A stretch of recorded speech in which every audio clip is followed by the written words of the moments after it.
And then he said to me, I'm going to drink to your bones. I said, the only thing you Klingons know how to drink is Chateau Picard. Oh, hey guys, how you doing? Welcome back to the Starfleet Academy. This is Captain Ishibaru speaking, and I'd like to welcome you guys. We're going to keep moving forward in our lessons, and we're going to progress. So, last time we talked about skills. Officer skills, respecing, and all those other great, beautiful things. Now, we're going to show you why is it so important to make sure your skills match up with your officer skills, because now you're going to see where they tie into with your ship. Okay, your ship is basically your bread and butter and how you fly and you make a name for yourself in this universe. So in addition to that, you have your consoles. So you access your consoles again by pressing the K button on your keyboard. You go to your ship, which for me is the SFS Apache E, and the status. Now, this will bring up your window. You have your 4 weapons, your deflectors, impulse shields, your aft weapons, devices, engineering consoles, science consoles, and tactical consoles. A personal story here, making sure that all your consoles are updated and up to date with your rank is a very good thing to do. I was a captain flying around the lieutenant consoles and weapons. And for some reason the missions were just so hard it was ridiculous, and I kept dying. Then I found out that hey, there are actual weapon consoles the level for captains. And when I got them, it was a lot easier for me. But don't tell anybody I told you that. Anyway, starting off with the 4 weapons. Okay, your 4 weapons are the hidden power of your ship. For escorts, they differ from ship to ship. Escorts usually have more weapons in the fore than they do the rear. So here I have 4 in the front, 3 in the back, because I'm an advanced escort. Now with this, cruisers sometimes have an even mix. 4 in the front, 4 in the back. Science vessels, kind of closer, if you will.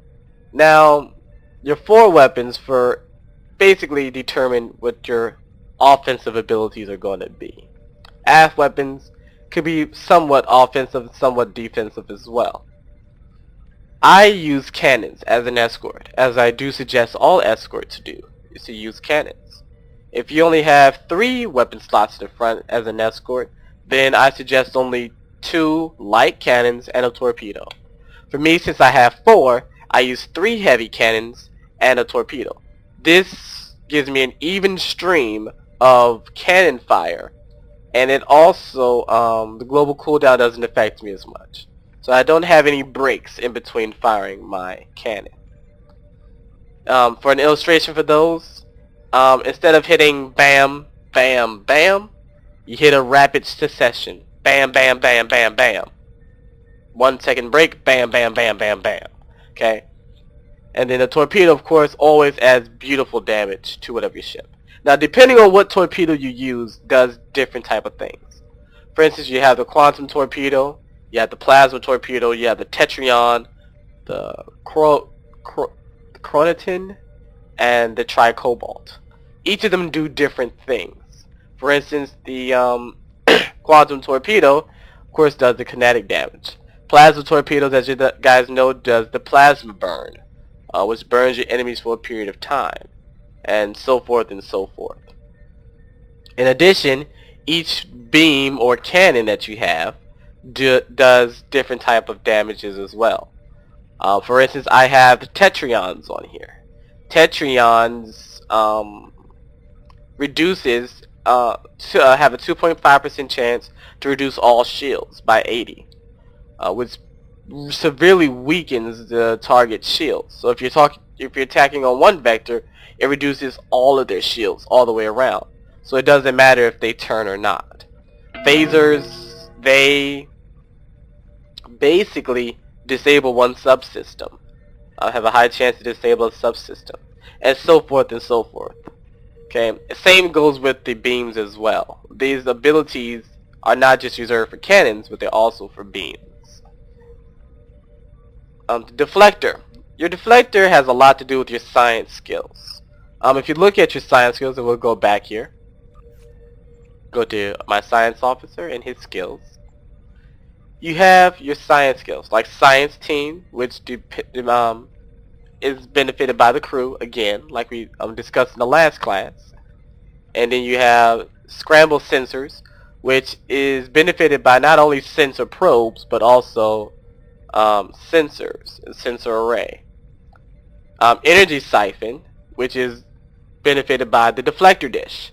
So any added points to the deflector dish or the sensor probes or the sensors gives these skills added benefits, okay, added strength or power.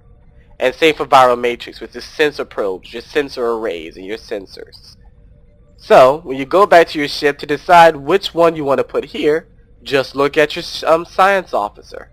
What skills does he use? Well, my science officer uses deflectors and sensors.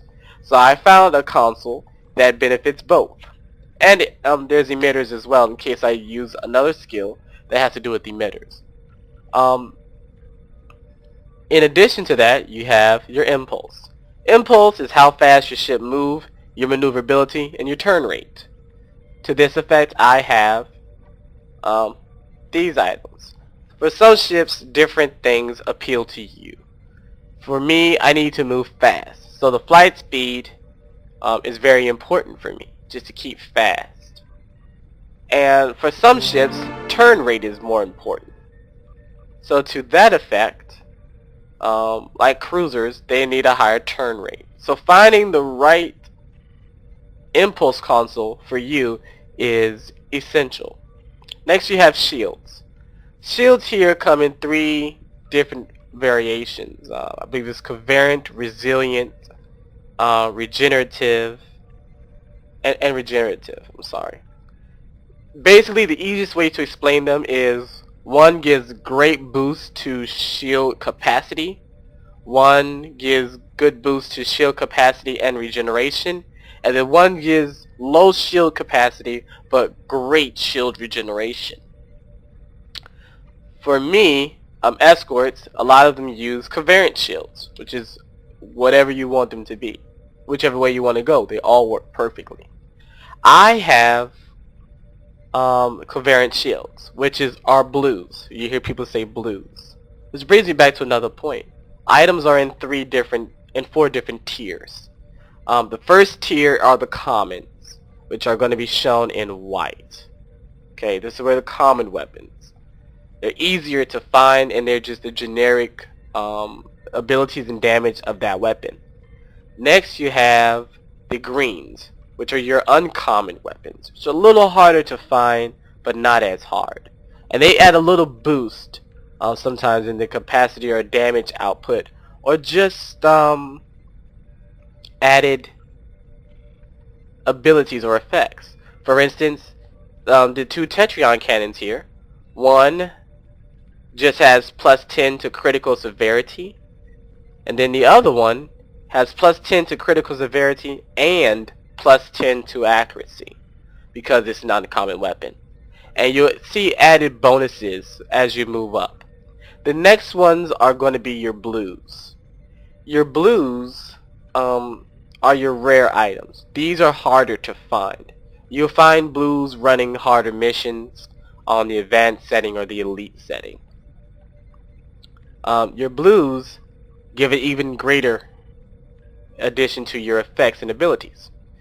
For me, covariant shields, which are my blues, normally have a low regeneration, like 96 or 98 every 3 seconds.